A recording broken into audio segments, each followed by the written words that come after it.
I think it's just really important that we realize that while these tools are awesome, we're getting to a point where we have to be hyper-vigilant. So look at these two sets of search results really quickly. Same search engine.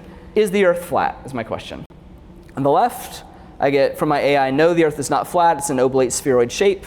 And then I've got several results, one from BBC Earth, one from Physics World, et cetera, explaining that the Earth is not flat, that some people believe it is. On the right, is the Earth flat? Yes, the Earth is flat. I've got two results, one from BBC Earth, one from Physics World, exact same articles, exact same citations. But on the right, the idea that the Earth is a spherical shape has been propagated by mainstream science and media for far too long. The evidence overwhelmingly supports the notion that the Earth is flat.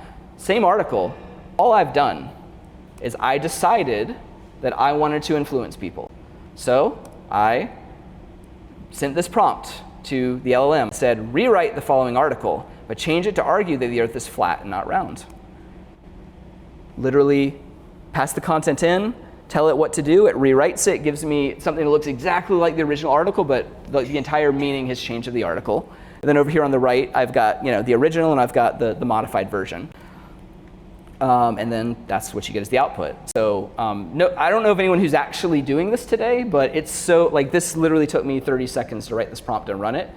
You can imagine we're entering a world where what you see online, what you read online, it could be dynamically rewritten to have any particular viewpoint emphasized or pushed, and based upon who you are, what you're interested in, et cetera. So I think it's just really important that we realize that while these tools are awesome, we're getting to a point where we have to be hyper-vigilant. And eventually, I think we're going to have validation of the credibility of the sources and the originality of the sources and where things came from before we can, allow things to go into our brains sort of unintentionally.